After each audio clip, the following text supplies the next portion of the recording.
Mr. Speaker, thank you very much. One is that I rise to oppose this motion, Mr. Speaker, on 3 facts.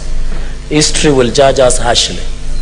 All impeachment proceedings that have gone to committee have become negative. They have become like laundry processes where governors who accusations are faced have come back. And many people are not correcting this, Mr. Speaker. I want, for the benefit of new members, if the committee sits and they find out that the charges are negative, that matter rests there. So I want to advise my colleagues who are excited that this matter will come back and they'll have a second bite of the cherry. They are not lucky. Mr. Speaker, when you look at Section 33 and Standing Order number 80, the issues that have been raised by Meru, MCS, Mr. Speaker, and other stakeholders is a weighty matter, Mr. Speaker. I want each and every senator, we sit in plenary. It becomes a learning process. We question. Mr. Speaker, the impression that we are creating outside there is that 11 are better than 67, which is not the position. Because, Mr. Speaker, in that plenary session, you will be the one presiding over. Unless we are casting aspersion outside the 11 members by saying the 11 members are better than others, Mr. Speaker. Number 2, Mr. Speaker, because I'll only make 3 points. The selection process, there was no consultation. When Jubilee was in power, we fought the same thing at that time. Because people were being elected, selected, and there was no consultation. What happened? It became very bad. And I want to ask my brother, Senator Eddie, don't travel this part. It is very costly and slippery, as the Bible says. Mr. Speaker, number 4 is when you look at Section 33. Unless, I've had people saying, I don't have a problem with my colleagues, my brother, Senator Mandago and Senator Robert. They are qualified. Unless you are telling us who are former butchers that we are not qualified to sit simply because we were selling meat.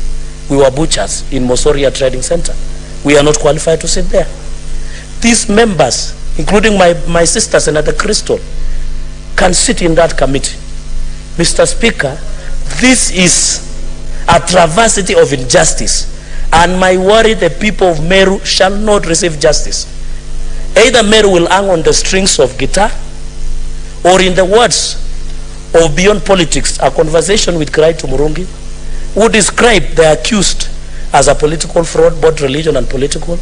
Number 3, or we give them the skunk the way they came with it. But as a Senate, as we protect devolution, how can we tell the nation we are protecting devolution when we have relegated our role to 11 people because we simply want to go for Christmas? Mr. Speaker, history will judge us harshly. I have no problem.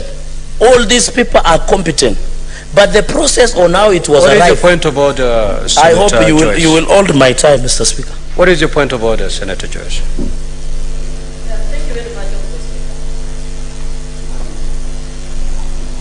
Thank you very much, Honorable Speaker. I just wanted to know whether the Honorable is in order to mislead this House that unless their names are in the list, that is when they can talk of having the committee transact the trials.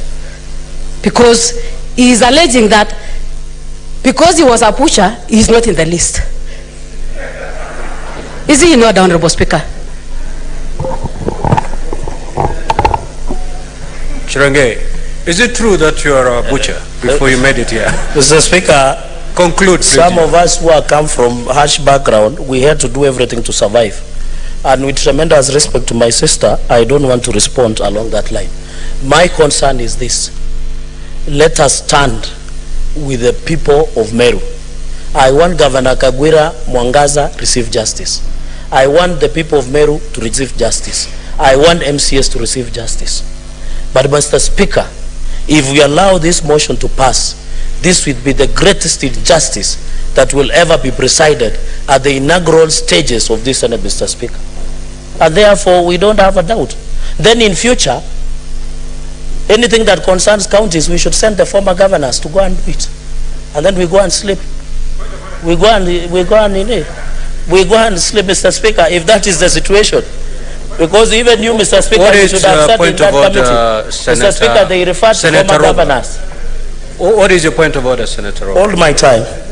Is it in order, Senator Cherargei, to make a statement? We are here in our capacity as popularly elected, constitutionally mandated senators to execute the functions of Senate as so required by law. Is it in order by Senator Cherargei for him to make any reference contrary to that by way of saying in future we will delegate mandates to former governors to do? We are here in substantive capacity as a senator, just like you, mandated legally, just like you, to execute our mandates legally, just like you. Is it in order? Thank you. Mr. Cherargei, I know you've been in this house. You should be serving your second term, and you must be familiar with the basic standing orders, that when a member rises on a point of order, you yield, you sit down. It's very express in the standing orders. So kindly abide by the rules. My apologies, Mr. Speaker. On the point of order, Yes. indeed, to that extent, you're out of order. Kindly retract that statement and proceed. Mr. Speaker, I don't want to give credit and contempt to what Senator Roberts said. In conclusion, it is always good to stand Senator when you are Cherargei, on the right to always see that it means. Cherargei, Yes, Mr. Speaker. you've made a statement Yes.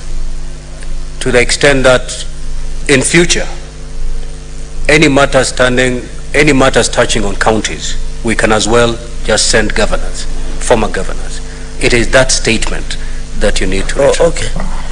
Mr. Speaker, I think it is a fact that there are former governors who are senators in this house. And I said maybe. It doesn't mean that they can never be in any committee. I didn't say they shall be, Mr. Speaker. So I think the answer should bear me.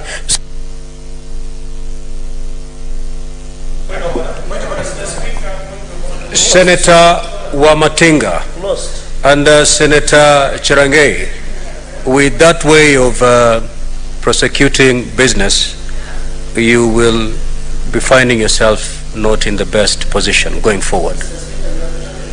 I am not threatening you. I am telling you as the chair, I'm cautioning you, a power that has been given to me by the standing orders.